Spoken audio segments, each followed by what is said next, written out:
বাংলাদেশের সেনানিবাসে সুরক্ষিত নয় সেনাকর্তারা এবং ইতিমধ্যেই বাংলাদেশ ক্যান্টনমেন্টে দুটি দলে বিভক্ত হয়েছে সেনানিবাস। সেনাপ্রধান জেনারেল ওয়াকারুজ্জামান ঢাকা সেনানিবাসে সর্বস্তরের সৈনিকদের নিয়ে একটি দরবার আহ্বান করেছিলেন। এদিকে সেনা অভ্যুত্থান নিয়ে সারা দেশ তোলপাড়, রাজপথে চলছে ভয়ঙ্কর অবস্থা। পরিস্থিতি স্বাভাবিক করতে সারা দেশে সেনাবাহিনী মোতায়েন, অন্যদিকে সমন্বয়কদের উপর কঠিন প্রভাব পড়ে। দেশ অক্ষমতা এখন বিভিন্ন দিকে ঘুরপাক খাচ্ছে।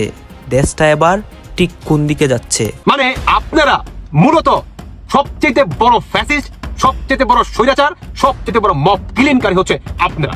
আপনাদের প্রত্যেকটার ফাঁসি হওয়া মনে করেন জরুরি কিংবা ফরজ হয়ে গেছে।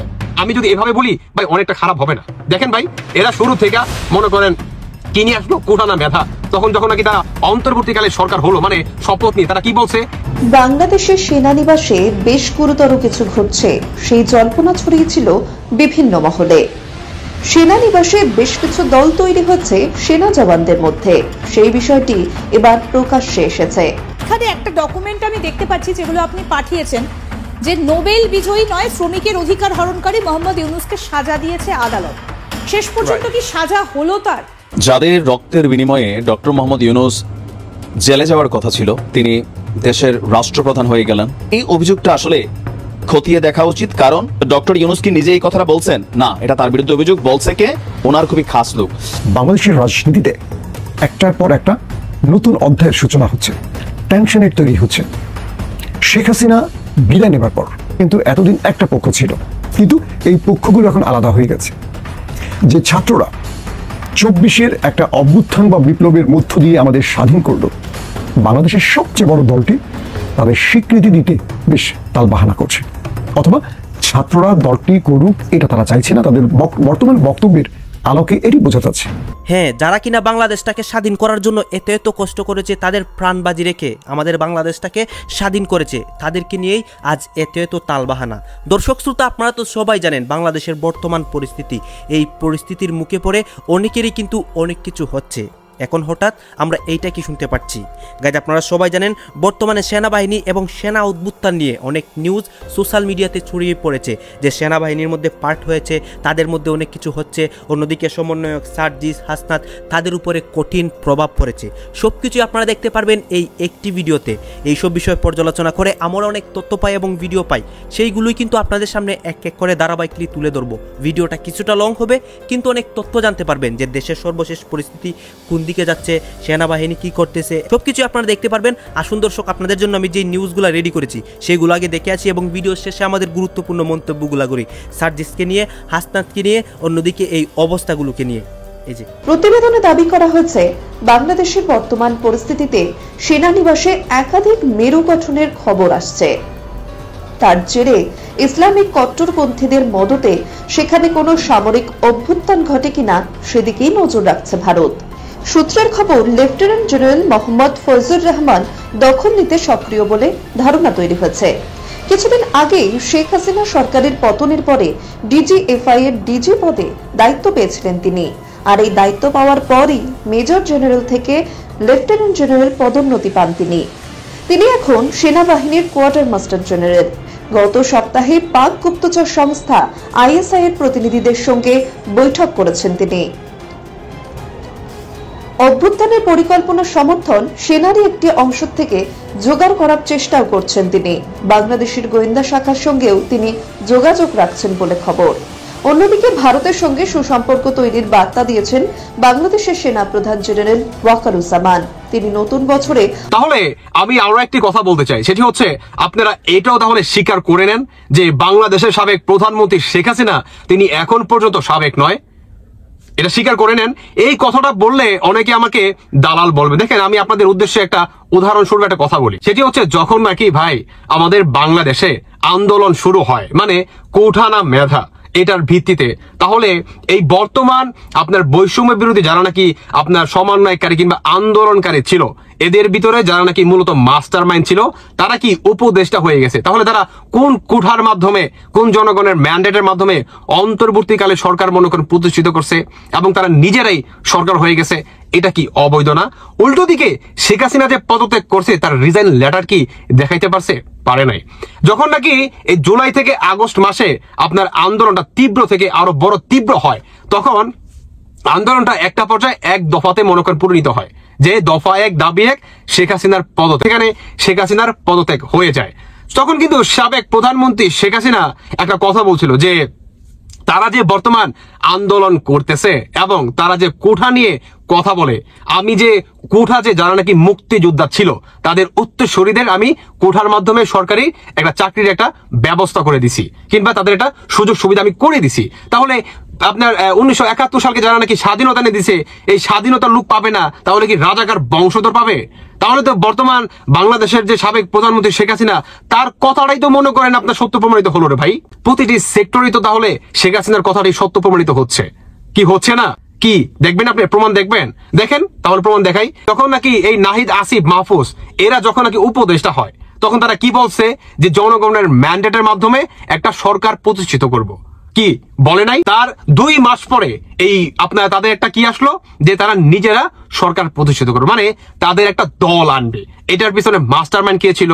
পিনাকি, আপনার সাংবাদিক ইলিয়াস, কিংবা আরো অনেকেই।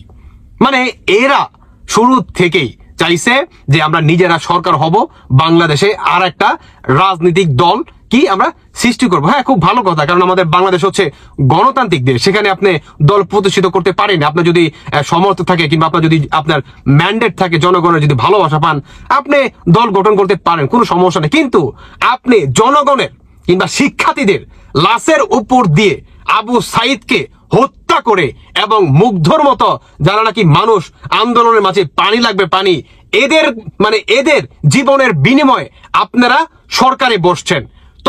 তখন পর্যন্ত আপনাদের একটাই উদ্দেশ্য ছিল যে দেশটাকে সঠিকভাবে পরিচালনা করা এবং 6 মাসের ভিতরে আপনার দেশের যতটুকু সংস্কার কাজ আমরা শেষ করতে পারি শেষ করব, যদি না পারি আমরা নির্বাচন দিয়ে দিব, জনগণের ম্যান্ডেটের মাধ্যমে একটা নির্বাচিত সরকার আসবে, তাই নয় কি?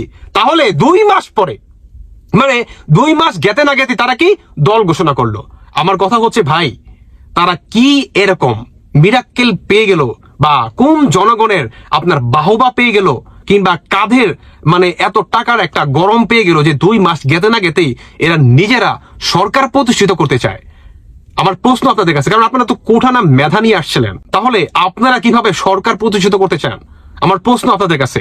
তাহলে এত হাজার হাজার কিংবা শত শত যে আপনাদের মুখের কথা, এটা নাকি এখন পর্যন্ত আপনারা মানে কাগজ কলমে প্রুফ দেখাইতে পারেন না, কিংবা কোনো লিস্ট করতে পারেন না। সেটি হচ্ছে হাজার হাজার মানুষ শহীদ হয়েছে। তাহলে ওই হাজার হাজারই ধরলাম, তাহলে ওই হাজার হাজার মানুষ যে মরলো, এটার মূল উদ্দেশ্য কি ছিল?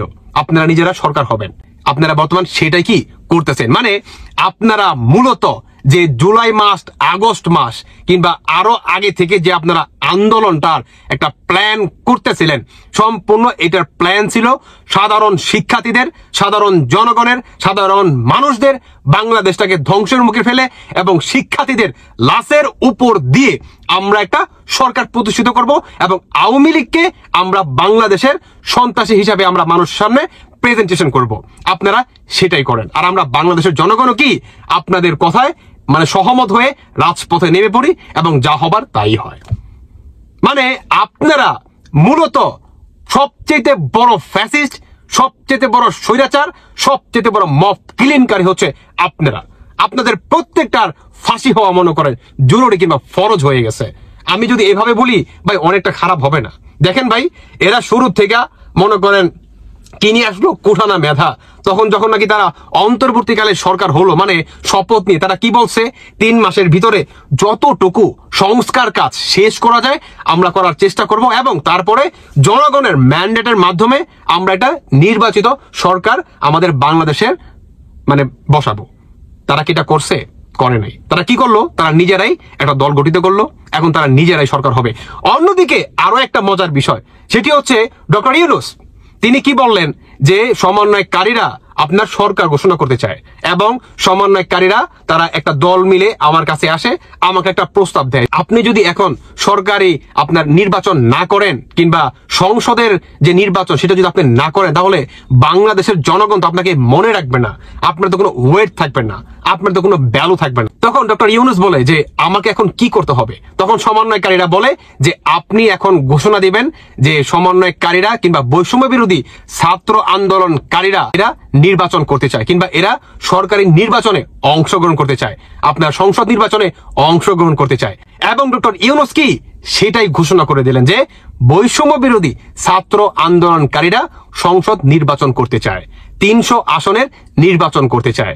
অন্যদিকে ডক্টর ইউনূস তিনি আরো একটা কথা বলে, সেটি হচ্ছে যে বৈষম্য বিরোধী যে দলটা আছে এদেরকে সরকারিভাবে যতটুকু নির্বাচনে কিংবা ইলেকশনে যতটুকু সাপোর্ট দেওয়া দরকার আমরা সেই সাপোর্টটা দিতে চাই।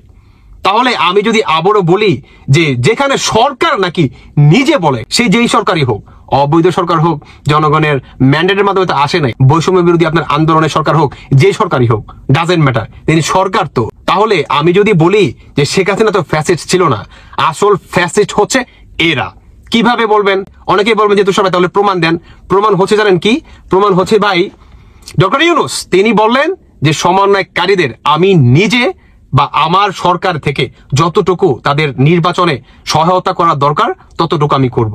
মানে আপনি বুঝতেছেন, এই অন্তর্বর্তী সরকারের আন্ডারে নির্বাচন হবে এবং এই সরকারের আপনার জনগণ থেকেই বা সরকারের হাত থেকেই বা সরকারের ঘরে থেকেই আরো একটা দল সংসদ নির্বাচন করবে এবং সেখানে আপনার সরকার নিজে তার দলটাকে আপনার পরিচালনা করবে বা সহায়তা করবে। তাহলে এখানে যদি আপনার বিএনপি যোগ দেয়, জামাত শিবির যোগ দেয়, জামায়াত ইসলাম যোগ দেয়, ধরেন সব কথা বাদে দিলাম, বিএনপি আর আওয়ামী লীগই মনে করেন যোগ দিল, তাহলে এখানে বিএনপি আর আওয়ামী লীগের অবস্থাটা কোথায় গিয়ে দাঁড়াবে আপনি বুঝতেছেন একটাবার? আপনি চিন্তা করতেছেন? Can you imagine that? কল্পনা করতে পারেন আপনি এরা কত বড় ফ্যাসিস্ট? এরা শুধু মনে করেন ফ্যাসিস্ট না, এরা জনগণের মনে করেন ফিলিংস নিয়ে, জনগণের এই সাধারণ শিক্ষার্থীদের এবং বাংলাদেশ সাধারণ জনগণের মনে করেন মানে মরা দেহর উপর দিয়ে, লাশের উপর দিয়ে এরা বর্তমান সরকার প্রতিষ্ঠিত করতে চায়, যেটা নাকি আপনার জুলাই কিংবা আগস্ট মাসে তাদের একটাই মনে করেন স্লোগান ছিল যে দেশ সংস্কার, জনগণের ম্যান্ডেটের মাধ্যমে একটা সরকার প্রতিষ্ঠিত করতে চায়। এখন তারা নিজেরাই সরকার প্রতিষ্ঠিত হতে চায়। আপনি বুঝতেছেন এরা কত বড় মনে করেন স্বৈরাচার বা কত বড় ফ্যাসিস্ট? আমি বাংলাদেশের সাধারণ মানুষকে বলতেছি, আমার এই প্রতিটি কথা যদি আপনার ভুল প্রমাণিত করতে পারেন ভাই, আমি আমার নিজের কান কেটে ফেলামো, নিজের কান কেটে ফেলামো। দেখেন জুলাই থেকে এখন পর্যন্ত দেখেন এই 6 মাসের ভিতরে প্রতিটি কথা মিলে গেল কিনা দেখেন। বাস্তব কথা বললাম ভাই, এটা খোলা চোখে দেখার কথা, এটা আপনাকে চশমা পরে দেখতে হবে না। বর্তমান বাংলাদেশে এটাই ঘটতেছে। তাহলে আমি যদি বলি যে বাংলাদেশের সাবেক প্রধানমন্ত্রী তিনি এখনো সাবেক নয়, তিনি বর্তমানও বাংলাদেশের প্রধানমন্ত্রী, তাহলে ভাই কথাটা ভুল প্রমাণিত হবে না বা কথাটা ভুল হবে না? বুঝতে পারছেন? কথাটা ভুল হবে না, কারণ এরা কি কোঠা তাদের আসল মেনে নিতে ছিল না। তারা বাংলাদেশের আপনার সংবিধান মেনে এই সরকার আসে নাই, বুঝেন নাই তো? সবকিছু মিলায়া একটা মনে করেন জগা খিচুড়ি হয়ে গেছে আমাদের বাংলাদেশে। বাংলাদেশের বর্তমান সবচেয়ে বড় ফ্যাসিস্ট হচ্ছে এই ডক্টর ইউনূস, আর সবচেয়ে বড় ফ্যাসিস্ট হচ্ছে এই বৈষম্য বিরোধী ছাত্র আন্দোলনকারী যে মূল যারা নাকি মাস্টার মাইন্ড ছিল, যারা নাকি জনগণের কিংবা সাধারণ মানুষের, সাধারণ শিক্ষার্থীদের ফিলিংস নিয়ে, আপনার আমার বা আমাদের ফিলিংস নিয়ে এরা মনে করেন খেলা খেলছে এবং গণহত্যার মাধ্যমে এরা একটা সরকার প্রতিষ্ঠিত বর্তমান করতে যাচ্ছে। আমি আসলে আর কিছু বলতে যাচ্ছি না। দর্শক বন্ধুরা, বাকিটা আপনাদের ব্যক্তিগত মতামত অবশ্যই জানিয়ে যাবেন। আমি শুধু সত্যিটা মনে করেন তুলে ধরলাম। যাদের রক্তের বিনিময়ে ডক্টর মোহাম্মদ ইউনূস জেলে যাওয়ার কথা ছিল, তিনি দেশের রাষ্ট্রপ্রধান হয়ে গেলেন, গ্রামীণ ব্যাংকের কপাল খুলে গেল, 666 কোটি টাকা কর মওকুফ হয়ে গেল, বিশ্বব্যাপী নন্দিত হলেন, আর এখন সর্বশেষ এই পর্যায়ে এসে যাদের রক্তের বিনিময়ে এত সব কিছু তিনি উপভোগ করলেন, তাদের পরিবার থেকে যে অভিযোগটা আসছে, এই অভিযোগটা আসলে খতিয়ে দেখা উচিত। কারণ শহীদ পরিবারগুলো আজকে যে আক্ষেপের সুরে বলেছেন, আমরা আমাদের প্রথম সারি গণমাধ্যম ঢাকা পোস্টের যেই নিউজটা ঠিক এরকম হেডলাইনটা, আক্ষেপ শহীদ পরিবারের। ডক্টর ইউনূসের শহীদ পরিবারের সাথে দেখা করার টাইম নাই। তো ডক্টর ইউনূস কি নিজে এই কথাটা বলছেন? না, এটা তার বিরুদ্ধে অভিযোগ। বলছে কে? ওনার খুবই খাস লোক। বলা হচ্ছে যে আমরা শহীদ পরিবারের প্রতিনিধিরা ভিক্ষার ঝুড়ি নিয়ে গত রোববার গিয়েছিলাম সরকার প্রধান ডক্টর ইউনূস সাহেবের দরজায়। তো ওনার যিনি সহকারী আছেন সাব্বির, তিনি এই শহীদ পরিবারগুলোকে বলছে যে গত 30 তারিখে মানে বৃহস্পতিবারের মধ্যে জানুয়ারির এই শহীদ পরিবারের সাথে ডক্টর ইউনূসের সাক্ষাতের ব্যবস্থা করাই দিবেন। পরে আবার উনি মেসেজ দিয়েছেন ডক্টর ইউনূসের নাকি শহীদ পরিবারের সঙ্গে দেখা করার সময় নেই। তো তাদের বক্তব্য, তাহলে শহীদ পরিবারগুলো কোথায় যাবে? এখন এই সাব্বির নামক যে ব্যক্তি এই মেসেজ দিয়েছেন, যাদেরকে দিয়েছেন সেটাকে একটু খতিয়ে দেখা দরকার। যদি ঘটনা সত্য হয় তাহলে ডক্টর মোহাম্মদ ইউনূস মুখে যা বলছেন ছাত্রদের তরুণদের জীবন আত্মোৎসর্গ আর এই যে অ্যাক্টিভিটিসটা, এটা তো সাংঘর্ষিক ভাই। বাট আমার মনে হয় যে এখানে সাব্বির নামক যে ব্যক্তি আছেন তিনি কি আদৌ ডক্টর ইউনূসের কাছে এই বার্তা পৌঁছিয়েছেন যে আপনার সাথে যারা আহত নিহতদের পরিবার আছে তারা দেখা করতে চায়? উনি কি বলছেন যে আমার টাইম নাই? যদি উনি বইলা থাকেন তাহলে বিষয়টা একরকম, আর যদি না বইলা থাকেন নিজে নিজে একটা মেসেজ দিয়ে দেন পরিবারগুলোকে, তাহলে বিষয়টা ভিন্ন রকম। বাট এটাকে খতিয়ে দেখা দরকার, কারণ এত বড় অভিযোগ ডক্টর ইউনূসের বিপরীতে আসলে একুল একুল দুই কোলে তিনি হারাবেন। আপনার আজকে দুপুরে জাতীয় প্রেস ক্লাবের সামনে জুলাই অভ্যুত্থানের শহীদ পরিবারের সদস্যরা একটা সংবাদ সম্মেলন করেছেন। সেই সংবাদ সম্মেলনে আক্ষেপের সুরে এই কথাগুলো বলছিলেন শহীদ ইমাম হাসান তাইমের ভাই মোহাম্মদ রবিউল আওয়াল। তার বক্তব্য, গত 6 মাস ধরে প্রত্যেকটা হত্যার বিচারের জন্য বিভিন্ন দপ্তরে দপ্তরে দৌড়াচ্ছি। আন্তর্জাতিক অপরাধ ট্রাইব্যুনালও বলছে যে মাত্র 35 জন আসামি গ্রেপ্তার কেন? ট্রাইব্যুনাল থেকে বলেছিল এ নিয়ে দরখাস্ত করার জন্য। তো রবিউল নিজে ট্রাইব্যুনালে দরখাস্ত করতে গেলে সেখানকার একজন প্রসিকিউটর তাকে বলেন এগুলো কি করা যাবে নাকি? তো তখন তিনি তাকে জিজ্ঞেস করেন যে আমি এজলাসে ছিলাম, বিচারপতিরা বলছিলেন আসামিদেরকে গ্রেপ্তার না করলে দরখাস্ত করার জন্য। তো একজন প্রসিকিউটর বলেন বিচারপতিদের কি মাথা ঠিক আছে? চিন্তা করেন কি ভয়ঙ্কর কথা। শহীদ পরিবারের এই প্রতিনিধির বক্তব্য, ট্রাইব্যুনালের প্রতি আমাদের এত বিশ্বাস, কিন্তু ট্রাইব্যুনালের প্রসিকিউশন থেকে যদি এমন কথা বলে তাহলে বিচারের জন্য আমরা কোথায় যাব? 2000 হত্যাকাণ্ডে 35 জন আসামি গ্রেপ্তার কি আমাদের প্রাপ্ত ছিল? এই সরকারটা আমাদের। এখন যদি বিচারের জন্য পদে পদে হেনস্থা হতে হয় তাহলে আমরা কোথায় যাব? আমাদের কেন রাস্তায় নামতে হলো? শহীদদের স্বীকৃতি কি? শেখ হাসিনা ফিরে এলে তাদেরকে সন্ত্রাসী বলে উপাধি দেবে? বিচার নামে রঙ্গমঞ্চ তৈরি করার মানেটা কি? উপাধি দেবে না, ডাইরেক্ট ফাঁসি দেবে 100% আওয়ামী লীগ ফিরে আসলে। তো তাদের বক্তব্য যে সংস্কার এবং নির্বাচনের আগে প্রত্যেক শহীদদের স্বীকৃতি এবং প্রতিটি হত্যার বিচার হতে হবে বলে তাদের এই সংবাদ সম্মেলন। তাদের বক্তব্য 2000 সন্তানের বিনিময়ে এই বাংলাদেশ নতুন করে তারা স্বাধীন করছে। ঐক্য হবে, সংস্কার হবে, কিন্তু আগে বিচার হবে। আদৌ কি বিচার হবে, নাকি সংস্কার হবে, নাকি নির্বাচন হবে? নির্বাচন হবে। এরকম জীবন দে, এটা ইতিহাস সাক্ষী। যারা জীবন দেয় স্বীকৃতির জন্য দেয় না। গতকাল এই 5 জন সেনা অফিসার নিখোঁজ হওয়ার ব্যাপারে আমি যে খবরটা করেছিলাম সেটা সম্প্রচারিত হওয়ার পর কালকে গভীর রাত 1টায় আমাদের ওই কর্নেল যিনি আছেন একজন মনির হামিদ, তাকে রাত 1টার সময় ঢাকার ডিএসএস বাংলোর সামনে চোখ বাঁধা অবস্থায় ছেড়ে দিয়ে গেছে ডিজিএফআই। এটা খুব ভালো কাজ করেছেন আপনারা যে একজনকে আপনারা মুক্তি দিয়েছেন। সম্ভবত তাকে বলেছেন যে কোন রকম মুখটুক না খুলতে, তিনি কোন রকম মুখটুক খুলছেন না, তিনি বাড়িতে সুস্থ অবস্থায় ফিরে আসেন এবং মানে বেশ ভীত এবং সন্ত্রস্ত আছেন। তার ছবিও আমি দিচ্ছি না, তার বাকি ডিটেলসও আমি আপনার কাউকে আমি শেয়ার করছি না। শুধু ডিজিএফআই এর কাছে আমার অনুরোধ যে বাকি 2 জন যে কর্নেল আছেন এবং 2 জন লেফটেন্যান্ট কর্নেল আছেন তাদেরও আপনারা ছেড়ে দেবেন, এই আশা আমি করি। আপনারা দেশভক্ত সেনা, আপনারা দেশের জন্য এখন এরা আপনাদের সহকর্মী। আপনারা যদি নিজেরা যদি ভাগ হয়ে যান, আমি গতকালকেও আমি আপনাদের বলেছি, আজকেও আবার বলছি, নিজেরা যদি আপনারা ডিভাইডেড হয়ে যান তাহলে মানে পার্শ্ববর্তী রাষ্ট্র বা শত্রু রাষ্ট্র তারা কিন্তু এর সুযোগ নেবে। সুতরাং নিজেদের মধ্যে ইউনিটিটা বাড়ান। আপনারা সবাই সহকর্মী। ওই দলে দল বলে কিছু হয় না। আপনারা সেনা দেশের কাছে একটা সেনা থাকে।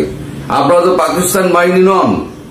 পাকিস্তান যেমন মানে পাকিস্তান রাষ্ট্র একটা আছে, কিন্তু সেটা হচ্ছে সেনাবাহিনীর আন্ডারে। লোকে বলে, সমস্ত দেশের লোকে বলে যে সব দেশের কাছে একটা সেনাবাহিনী থাকে, আর পাকিস্তানের আর্মির কাছে একটা দেশ আছে।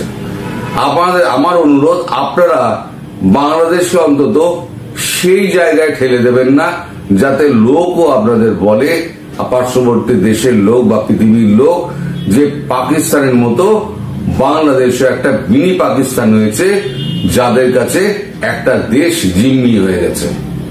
আমি চাইব আপনারা সুস্থ অবস্থায় বাকি দুজন কর্নেল এবং বাকি দুজন লেফটেন্যান্ট কর্নেল তাদের আপনারা ছেড়ে দেবেন এবং সুস্থ অবস্থায় তাদেরকে বাড়ি পৌঁছানোর ব্যবস্থা আপনারা করে দেবেন। যদি করে দেন তাহলে পরে আপনাদের প্রতি আমার কৃতজ্ঞতার সীমা থাকবে না। আর যদি না ছাড়েন, যতদিন না ছাড়বেন, আমি কিন্তু এই কবর কিন্তু খুঁজতে থাকবো। আপনারা কোথায় রেখেছেন, কজন কোথায় কি করছেন না করছেন, আমি সমস্ত খবর কিন্তু বার করব। সমস্ত মানে যেখানে যা আপনারা লুকিয়ে ছুপিয়ে যা করেছেন আমি কিন্তু সমস্ত প্রকাশ ছেড়ে দেবো। কিন্তু আমি চাই না কোন দেশের সেনাবাহিনী দুর্বল হোক। কিন্তু একান্ত যদি আপনারা আমাকে বাধ্য করেন এইগুলো করতে, তাহলে পরে আমি বাধ্য হয়ে করব। তাই আমার একান্ত অনুরোধ যে আপনারা যারা এই কাজটি করছেন, ডিজিএফআই, তারা অন্তত অপহৃত যারা আছেন তাদেরকে আপনারা ছেড়ে দিয়ে তাদের বাড়ির লোকেদের দুশ্চিন্তা মুক্ত করুন। আপনারা দেশভক্ত সেনা, বাংলাদেশ সেনাবাহিনীর একটা নাম রয়েছে, আন্তর্জাতিক ক্ষেত্রেও একটা নাম রয়েছে, সেই সুনামটা আপনারা দয়া করে নষ্ট করবেন না। আর একটা কথা, যে বাংলাদেশ সেনাবাহিনীর বিভিন্ন ক্যান্টনমেন্টে যে সমস্ত আপনাদের বিভেদগুলো তৈরি হয়েছে, কেউ প্রো হাসিনা, কেউ অ্যান্টি হাসিনা, কেউ প্রো জামাত, কেউ অ্যান্টি জামাত, কেউ নিরপেক্ষ, আপনারা সবাই আপনারা একসঙ্গে হয়ে কাজ করুন। আপনারা গতকালকে আপনাদের সেনা অধ্যক্ষ ওয়াকারুজ্জামান, তিনি একটা গত পরশু দিনকে না কালকে বোধহয়, আমার খবরটা আমাকে দেরিতে এসছে, একটা ওপেন মিটিং, ওপেন ফোরামে আপনাদের সবাইকে এক হয়ে থাকতে অনুরোধ করেছেন। আমিও সেই অনুরোধ করব, আপনারা সবাই এক হয়ে দেশের পাশে দাঁড়ান।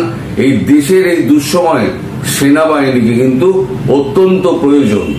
একজন আমি বন্ধু হিসেবে, একটা বন্ধু রাষ্ট্রের বন্ধু হিসেবে আমি আপনাদের কাছে এই অনুরোধটা করছি। আমি সবসময় যে খারাপ খবর করি, যে অন্যের আমি খোঁজ খুঁজে বেড়াই, তা নয়। আমার কাজ হচ্ছে খবর বার করা এবং খবর প্রকাশ করা। যে খবর লুকিয়ে আছে সেই খবরকে বার করে প্রকাশ করা। এবং দেখুন, এই খবরটা করার পর আপনারা যে সদ্বুদ্ধির উদয় হয়েছে, তার জন্য আপনারা কিন্তু মানে ধন্যবাদের প্রাপ্য, এবং সেই ধন্যবাদ কিন্তু আমি আপনাদের মুক্ত কণ্ঠে দেব। তো যাই হোক, আপনারা মানে সব এক হয়ে থাকুন, দেশের জন্য কাজ করুন। দেশ থাকলে সেনা থাকবে, দেশ যদি না থাকে তাহলে সেনাও থাকবে না, সরকারও থাকবে না, জনগণও থাকবে না। সুতরাং আমরা যেটা করি, আমাদের কাছে দেশ সবার আগে। আপনারাও দেশভক্ত হন। দেশভক্ত হলে পরে দেখবেন এই যত দেশের শত্রু আছে, সেই শত্রু কিন্তু আপনা থেকেই নিকেশ হয়ে যাবে। বিশ্বের নাক বলানোর কোনো দরকার পড়বে না। দেশ ভেঙেছে, দেশ আবার তৈরি হবে। অর্থনৈতিক শক্তি গিয়েছে, অর্থনৈতিক শক্তি আবার ফিরে আসবে। দরকার হলে অন্য রাষ্ট্র আপনাদের যখন দেখবে আপনারা সুধরে গেছে, অন্য রাষ্ট্ররাও কিন্তু এগিয়ে আসবে। আর আপনারা যদি এইভাবে চালিয়ে যেতে থাকেন, এই কর্মকাণ্ড যদি চলতে থাকে জামাত এবং হিজবুতের মানে এতে উস্কানিতে, তাহলে কিন্তু বাংলাদেশ বলে আর বাংলাদেশের অস্তিত্ব কিন্তু মানে টোটাল বাংলাদেশের অস্তিত্ব কিন্তু একত্রভাবে ম্যাপে থাকবে না, বাংলাদেশটা ভেঙে টুকরো টুকরো হবে। সেটা থেকে অন্তত আপনারা বাংলাদেশকে বাঁচান, এটা আমার অনুরোধ আপনাদের কাছে। এবার আপনারা কি করবেন এবার আপনারা জানেন, তবে বিষয়টা কিন্তু আপনাদের ভেবে দেখতে আমি একটু অনুরোধ করব। আজকে অন্য খবর আমি করব ভেবেছিলাম, কিন্তু আমি অন্য খবর আর করলাম না। এই খবরটা করার জন্যই আমি তড়িঘড়ি এসে বসে পড়লাম এবং আপনাদের ধন্যবাদ জানানোর জন্য আর একটি ভিডিওটা করলাম। আর আশা করব আগামী 24 ঘন্টা কি 48 ঘন্টার মধ্যে আপনারা বাকি যে 4 জন আছেন, কর্নেল দুজন লেফটেন্যান্ট কর্নেল, আমি নাম এখনো বলছি না, আমার নাম আমার কাছে পেয়ে গেছি, ছবিও আমি পেয়ে গেছি, কিন্তু আমি এখনো পর্যন্ত প্রকাশ করছি না। আমি 48 ঘন্টা অব্দি অপেক্ষা করব, আপনারা তার মধ্যে তাদেরকে ছেড়ে দিন। তাহলে এ নিয়ে আমি আর কবর খোঁড়াখুঁড়ি করব না। আপনারা আপনাদের মতো কাজ করুন, দেশের সেবা করুন, সবাইকে সুস্থ রাখুন, শান্তিতে রাখুন এবং দেশকে স্থিতিশীল করার কাজে আপনারা একত্র হয়ে কাজ করুন, এই আমার বিনীত অনুরোধ। সবাই ভালো থাকবেন। দর্শক, নিশ্চয়ই আপনাদের মনে আছে ঠিক 8 বছর আগে 2016 সালে কুমিল্লা ক্যান্টনমেন্ট এলাকায় কলেজ পড়ুয়া ছাত্রী সোহাগী জাহান তনুর লাশ উদ্ধার করা হয়েছিল। তাকে ধর্ষণ করার পরে হত্যা করা হয়েছিল। সেই হত্যাকাণ্ডের আজ অবধি কিছু ঘটেনি, কিন্তু সেটিতে ছিল আওয়ামী লীগ আমলে। ঠিক কুমিল্লাতে অন্তর্বর্তী সরকারের সময় আরো একটি ঘটনা ঘটলো, যদিও হত্যা কিংবা ধর্ষণের ওই ধরনের কোনো ঘটনা নয়, তবে সেনা হেফাজতে মৃত্যুর ঘটনা। তনু হত্যাকাণ্ডের যেমন কিছু হয়নি, আজ অবধি কোনো কুল কিনারা অন্তত আমরা খুঁজে পাইনি। সাধারণ মানুষ জানে না ভিতরে কি হয়েছে, তা হয়তো অনেক ভিতরের বড় মাপের মানুষেরাই জানেন। ঠিক কুমিল্লার আদর্শ সদর উপজেলার পাঁচথুরি ইউনিয়ন যুব দলের আহ্বায়ক তহিদুল ইসলাম কিভাবে মারা গেলেন, কিভাবে তার মৃত্যু হলো, এই বিষয়ে কিছু জানা যাবে কিনা আমরা জানি না। এর মধ্যে এই বিষয়টি নিয়ে অনেক ধরনের প্রশ্ন উঠেছে, যেমনটা প্রশ্ন উঠেছিল সোহাগী জাহান তনু কাণ্ডকে কেন্দ্র করে। এই বিষয়ে কিছু বলার আগে প্রথমে একটি চটকদার বক্তব্য দিয়েই শুরু করি। পুলিশের একটা চটকদার বক্তব্য। পুলিশের সংশ্লিষ্ট থানা অর্থাৎ কুমিল্লা কোতোয়ালি মডেল থানার ভারপ্রাপ্ত কর্মকর্তা মোহাম্মদ মহিনুল ইসলাম, তিনি সাংবাদিকদের কি বলছেন, তহিদুল ইসলামের শরীরে অনেক ধরনের ক্ষতচিহ্ন পাওয়া যাওয়ার পরেও, যিনি চিকিৎসকরা জানিয়েছেন এবং তার স্বজনরা দাবি করছেন, তারপরেও কুমিল্লা মডেল থানার ভারপ্রাপ্ত কর্মকর্তা তিনি বলছেন তহিদুলের মৃত্যু নিয়ে পরিবারের কোনো অভিযোগ নেই। আমরা একটি সাধারণ ডায়েরি করে মৃতদেহের স্রোত হালের প্রতিবেদন তৈরি এবং ময়নাতদন্ত শেষে মরদেহ হস্তান্তর করেছি। কি সুন্দর অবলীলায় সাবলীল ভাবে পুলিশের একজন কর্মকর্তা এত সুন্দর একটা বক্তব্য দিয়ে দিল গণমাধ্যমের সামনে, যেখানে তহিদুল ইসলামের বড় ভাই বা পরিবারের অন্যান্য সদস্যরা বলছেন যে তারা মামলা করবেন, তারা ক্ষুব্ধ, এলাকাবাসী ক্ষুব্ধ, মানববন্ধন হয়েছে, বিক্ষোভ হয়েছে, তোলপাড় চলছে, সমালোচনা চলছে। তারপরও পুলিশের একজন কর্মকর্তা এ ধরনের মন্তব্য করেন। যাই হোক, প্রশ্ন যেহেতু অনেক উঠেছে, তার সঙ্গে সঙ্গে প্রশ্ন উঠেছে সেনাবাহিনী সম্পর্কেও। কেন সেনাবাহিনী নিজেদেরকে এরকম বিতর্কিত করছে, আমাদের কাছে প্রশ্ন সেটি। আমরা চাই না কোনোভাবেই সেনাবাহিনী বিতর্কের মধ্যে পড়ুক। সশস্ত্র বাহিনীর আন্তঃসংযোগ পরিদপ্তর ISPR তাদের সংবাদ বিজ্ঞপ্তিতে কি জানিয়েছে, তারা বলছে গত 31শে জানুয়ারি 2025 আনুমানিক রাত 3টার দিকে সুনির্দিষ্ট অভিযোগের ভিত্তিতে যৌথ বাহিনীর অভিযানে কুমিল্লার আদর্শ সদর উপজেলা হতে আটককৃত মোহাম্মদ তৌহিদুর রহমান বয়স 40 একই দিন 12টা মানে 12:30টায় কুমিল্লা মডেল কলেজ হাসপাতালে মৃত্যুবরণ করেন। অর্থাৎ রাত 3টার সময় তাকে আটক করা হয় এবং পরদিন রাত দুপুর 12টার দিকে তার মৃত্যু ঘটে। এই অনাকাঙ্ক্ষিত এবং দুঃখজনক ঘটনাটি তদন্ত সাপেক্ষ বা তদন্তে যথাযথ পদক্ষেপ গ্রহণ করা হয়েছে। এরই মধ্যে উক্ত সেনা ক্যাম্পের ক্যাম্প কমান্ডারকে তাৎক্ষণিকভাবে প্রত্যাহার করা হয়েছে। এছাড়াও মৃত্যুর সঠিক কারণ উদ্ঘাটনের জন্য একটি উচ্চ পদস্থ তদন্ত কমিটি গঠন করা হয়েছে। তদন্তে দোষী সাব্যস্ত ব্যক্তিদের বিরুদ্ধে সেনা আইন অনুযায়ী যথাযথ আইনানুগ ব্যবস্থা গ্রহণ করা হবে।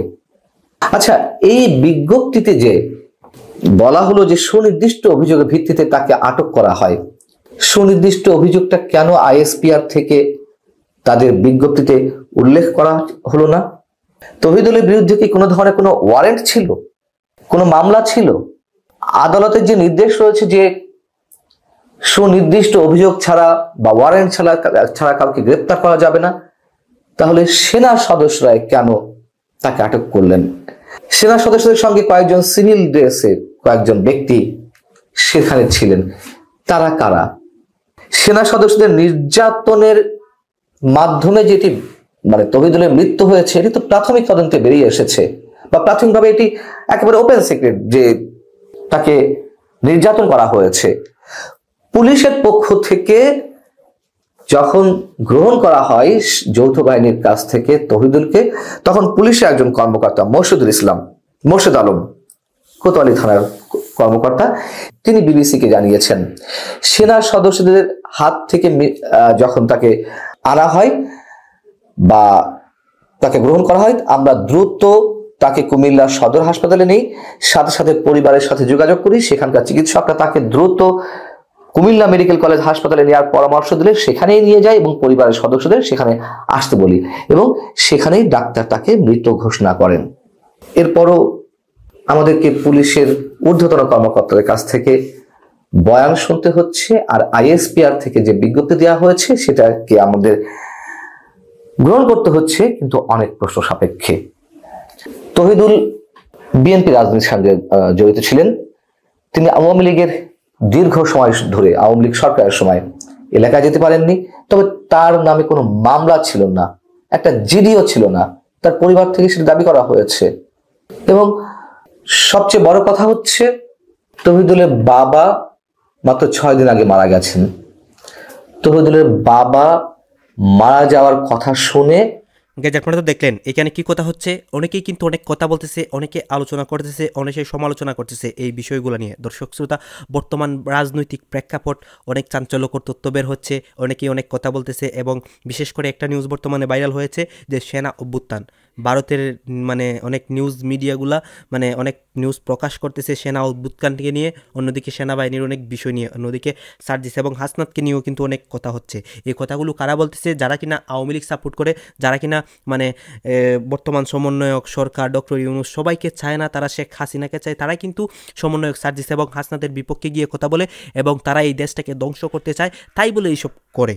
দর্শক শ্রোতা, তাদের কথার কিন্তু কোনো ভিত্তি নেই। তারা এইসব বলে তাদের কথার 1%ও কোনো অগ্রাধিকার দেওয়া হচ্ছে না বর্তমান বাংলাদেশে। তারা বললেই তাদেরকে দুলাই দেওয়া হচ্ছে। দর্শক শ্রোতা, এতক্ষণ আপনাদেরকে যা কিছু দেখিয়েছি সব কিছু কিন্তু আমরা সোশ্যাল মিডিয়া থেকে সংগ্রহ করেছি। এখানে আমাদের নিজস্ব কোনো মন্তব্য নেই বা নিজস্ব কোনো সিদ্ধান্ত নেই। এইসব দেখে আপনাদের কি মনে হচ্ছে এবং আপনাদের মন্তব্য কি, এটা কিন্তু আপনারা অবশ্যই কমেন্ট বক্সে লিখে যাবেন। এবং আপনাদের কাছে আমার রিকোয়েস্ট থাকবে আমার চ্যানেলটি সাবস্ক্রাইব করবেন এবং পাশে থাকা বেল আইকনটি অবশ্যই বাজিয়ে যাবেন, যাতে করে নেক্সট ভিডিওটা সবার আগে আপনাদের কাছে পৌঁছায়।